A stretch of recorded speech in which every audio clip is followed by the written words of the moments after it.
Back here on the Bobcast, presented by the Bobcat Sports Network. Fielder Dennis with Coach Steve Gartelman. Coach, our final Bobcast this spring season, and it's coming off of an ECAC championships. And I guess we'll start at the beginning of the tournament. You start playing against Newman, you defeat them, and then you move on to the finals against Westminster. But I'll start with the Newman game. What did you see in that game? You got to play a lot of people, a lot of different players, and what did you see in that game that was really encouraging going forward, not only for the championship game but for future seasons? Yeah, it was a game where we, like you said, we got to see some new faces, take some advantage of the opportunities, and face adversity and overcome some adversity. Because Newman got a little fire in the third quarter. They started going on a little run, and our guys need a little awakening, need a little remembrance that this is playoff lacrosse, and we got to come out there and rock. So little pep talk, little change of pace, and then came back, and the guys able to bounce back from that and not take that and crumble, take that and kind of harden and come back better. It was really good to see them face adversity and help us work our way through towards the ECAC championship. It was have to get that first one to get to the Sunday opportunity.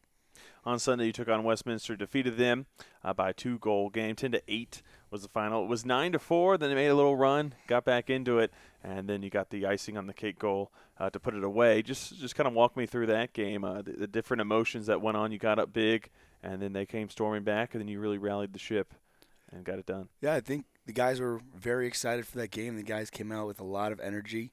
Played a very physical style of game. Our defense was electric, and our offense, shot the ball well pretty early. And that goalie was, I believe, they're all conference goalie from that conference, one of them. And he played pretty well. But I think our guys came out with a lot of energy, rode hard, played really hard, fast, physical defense. Our face-off crew with Michael Thorne was outstanding. Right. So for him to come over and have all the success he had in a 2-goal game was huge. He even put one on the back of the net himself, which was awesome. His first goal. Tone. Yep, and it was definitely a tone setter, and that cleared up some wings. Him able to go forward, opened up some wings for him to have some easy pinch pop, back to his guys. But really, just happy to see the energy and excitement come out in that moment where, it could be viewed certain ways, but our guys came out hungry to play at Bobcat Stadium, and it was physical. And I think that's where the run happened, where we put ourselves in the box way too many times in that third quarter, maybe physical to a fault. And, they had some runs. Our goalies got screened a few times on some good man-down rotations. We just didn't quite get to the hands. They were shooting pretty well. And then, again, we had to face adversity in that game. And still played all the new faces, played all our guys, all 48 of our guys. Well, not necessarily 48. A few guys were lumped up. But everybody was suited up, got to go and contribute. And to bounce back from that run, go on our run to finish it off, and see, Ryan Yashinsky get a goal coming out of a timeout and getting, the momentum back our way was really fun to see. Again, new guys taking advantage. That's what it was all about. Coach, how important or how fun was it to play at Bobcat Stadium, host this tournament, have all the games go through on your surface, and then get to play the championship game at home? It was awesome. My first year, with the program to give us that opportunity to, finish on a high note, showcase Bobcat Stadium to, the ECAC and the lacrosse world who's watching us online and came to watch us on campus. So it was really awesome to have that experience and, have a little special week where it's kind of, that playoff mindset, that championship mindset that we're starting to preach and practice on. And, going in transition, if Division II comes our way, there'll be that probationary period. So we'll still have the conference to play for. But to have this postseason opportunity this year was nice to see that one last opportunity before we go into that probationary, should all that take place over the summer. So we wouldn't have that, going into the future. And the guys, I think, realized that and really latched into it. So it was excellent to showcase Frostburg State, the athletics facilities here, and our program one more time. Going back to Michael Thorne Jr., not the usual face-off guy we've seen this season. Mainly Sam Natvig has had that role, and he was the ECAC tournament MVP. He won north of 80% of his face-offs, dominated in game one at the face-off, and then, like you said, scored the goal. What did you see from him? Is he kind of a microcosm, if you will, of the ECACs, get the opportunity to give these players a chance, and then they kind of grow and blossom in their opportunities? I'd say so. And Thorne's always been a great lacrosse player, and we've just been fortunate to be deep at that position. Even Sean Winans is a guy who takes a lot of face-offs for us and does a great job. So, Thorne's, been waiting for his chance, just waiting for his chance, and he does a really good job, and he's played a little bit here and there as a spell guy and took advantage of those throughout the season. But giving him some rhythm, giving him the volume reps he got, that's exactly what it was. It was a guy who said, okay, here's my chance, and we told him, you're going to get a lot of reps today. Yep. A lot of reps, and you could kind of see him dragging his leg a little bit. His hip was bothering him towards the end of that game, and we said, hey, we're going to give you a breather. He's like, Coach, I just want to run. I want to play. Mm-hmm. So he did not want to let that opportunity slip by, and that is exactly what you said. It's exactly what the ECACs are about. ECACs are about is guys seeing that and starting to get hungry and starting to be like, yes, I'm contributing. This is what it's all about, and that's what they sign up for, is to be a part of that experience. And so, not all of the guys, because it's nature of the beast. It's only 10 guys on the field at a time. There's some subbers there, so not everybody gets those opportunities throughout the year, and it's not necessarily by design. It just kind of happens that way, and it's great for these guys to see that and then really relish in it and really take advantage. That's when we start to get really proud and to have him be the MVP of the tournament, you can see the excitement in our guys. We were hoping it was going to be him, and he's a crowd favorite. He's got a lot of personality to go along with the skill that he showed in this tournament. Coach, we'll move to the big picture side of things. Your first season here at Frostburg State, in 12-8, you jump into this school year kind of feet first, enter the fall, and here's your roster, here are your players. You got to kind of mold it like clay, if you will, for this whole season. Just, I guess I asked you this at the post game yesterday, but I guess just in a few words, how would you describe the transition this year and your experience here first year at Frostburg?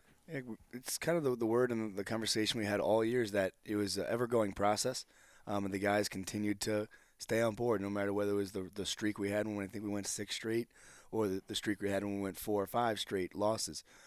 So we were on both sides of the coin this year, and it was always a process, and there was never a day where I doubted the guys' energy and effort and never doubted the guys, buying into the program. And the culture was always the same where, we talked about a lot of times throughout the season too. Like, I really liked how our guys stuck together or really worked through adversity because they were supporting each other. And that's what it's about. That's what I preach all day. And that's what I believe in, is that I'm not necessarily in the lacrosse business. I'm in the people business. So I care about these guys so much. I want them to care about each other. Not only is that going to be the best experience, but they're going to play the best lacrosse, working harder each and every day.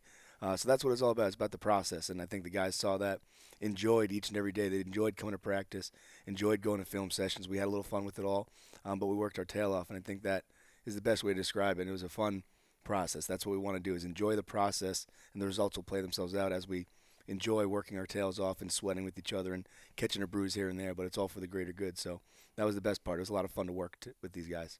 Much like saying this team was clay, and this season the team's a younger team, so they're sponges out there, Coach. And right now, what would you say, what growth and development was accomplished this season in terms of culture building with the current roster? Yeah, the hold the rope and the one team, one fight, where guys are committed to knowing that, all right, Coach, I can't make this, or is it okay if I miss this? I have a big test coming up. We could talk about those things. Maybe they step away from practice early. They're coming in the next day. What'd I miss, Coach? What'd I miss? How can I make this up? Maybe we're talking about it before they take off, and the guys are always making sure that they're holding up their part. They're holding up their side of the bargain and contributing everything they can, and that's what hold the rope is, making sure that we're all together, connected by a rope, walking towards our goal. If somebody slips up and fall down, we don't leave them behind. He's still holding the rope. He's still connected. We get that guy back up on his feet, and we work together. And that's what we said, the process and being together is all about it. And these guys realized that pretty early, that I really enjoy those things, and that culture is important to me. And they loved it too, and they realized there's value in working with each other and working for each other. Kind of piggybacking on this youth movement that's going on here at Frostburg State, what are the expectations going into next season for this young team? Yeah, those guys got a lot of experience, a lot of Right. experience, a lot of reps, both at practice and in some pretty big game time opportunities. A few took advantage of them, a few got some learning opportunities from them and are ready to learn from that and take advantage of the next one. So we're excited to see the competition come back. Every year is a new team. Every year is new opportunities. So hopefully guys come back hungry and in shape and improve this, realize that opportunity was right there and, it was just an inch away or whatever it might have been, and just keep working, keep staying in shape so they come back. And I want to see some guys compete. Matt Ward is a guy who had an incredible year. Let's see some guys hunt for his position, hunt for that spot. It'll only make him better, and it'll make us better as guys work together to just improve each other and challenge each other in a very healthy way, to know that one team improves or one guy improves, the whole team improves. So we just got to make sure we're coming back and hunting opportunities. And if we can play all 48 guys, all 52 guys, whoever we have next year, that'll be the best case scenario. So we want to continue to work that way. You alluded to the move to Division II, and you're moving out of arguably one of the best conferences in Division III in the CACU, taking on York, Salisbury, Christopher Newport, teams that are nationally ranked. And moving forward, how does that those opportunities playing those nationally ranked teams, how does that going forward? How does that just help confidence and growing, and knowing that you've seen some of the best lacrosse and this side of the country being played, moving up a division in terms of, there can be a daunting task, some intimidation potentially moving up to having scholarship players, but what can you learn from these CAC matchups and these matchups you've had this season and build on the next one? Yeah, I think it's that we can hang with anybody. I don't think 1, 2, or 3, the top tier teams are really that much different than each other. So as we go through it, we know we've hung with Salisbury and had some runs in that game. We played York really, really tight and scared them throughout the years. We've even had Salisbury run the ropes in the overtime game a few years back here. I think it was an 8-7 game a few years back. So our program, our guys know that we're right here with some of the best of them each and every year, beating a couple of the ranked teams out of our conference. I know in the past couple of years. So I think that's huge to know that no matter what the case is, the top tier programs are all about the same. We're going to go play some top tier programs in Division II within our conference in the ECC, and also out of conference with some of the teams we have lined up to go out there and set a name early for ourselves, to know that we can hang and go out there and not just play lacrosse, but go out there and win lacrosse games against some of the top Division II talent. And not going to be a perfect story. We're not going to go out there and do exactly what we want to do. It's never the case. But if we can go out there and compete, get a couple of those ranked wins in the first year, second year, that's going to really set the tone for where we want to go after the first couple of years, and it's really setting ourselves up in Division II. And I think our guys know they can do it. They've competed with some of the best in Division III. I think it's all equal as you go into the top 10 of each division, and that's just the same thing. We've done it before. We've been here before. Now it's a new clean slate. There's no past history. There's no thoughts in the mind of what was right here or what we might have missed last year or got them last year. They're hungry this year. We can really just dive into a clean slate and know that we're a national contender in our hearts, at least. Coach, my final question to you. A little bit of putting you on the spot here, but what was your favorite memory this 2019 season? Oh, that's tough. That's tough. I think it might be the Joe Cooper goal. The Joe Cooper goal when he got his first goal going down. He really celebrated to the fullest of his heart's extent. And we had to put in a rule, a little 2 celebration rule, because I think he got 4, maybe 4.5 celebrations in as he ran back to the bench with the guys. But I think that was electric, because that's a guy who came back from ankle surgery, really fought hard to come back, had a tough go of it last year, with the injury and being a big contributor, and come back, and selfless guy. Early on, coming back, he was never worried about being on the scout squad and working hard on those guys and helping them develop as a senior leader, and then come working hard in the weight room and get himself back into fighting shape and earning his spot. And with Joey Lucas, being a guy who had to focus on academics a little bit, get his graduation finished up this semester. Joe Cooper and Colson were guys who really competed for that spot. And Joe Cooper earned some things with the way he talks and the way he grinds, and played a few more minutes and then took advantage of those minutes with some spark plug plays. And that goal was an electric goal at the end of the half.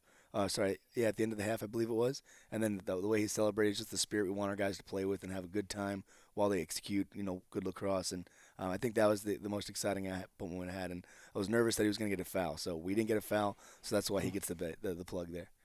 Coach Steve Gartelman, thanks for joining us on the Bobcast this season, and congrats on a good season. Thank you very much.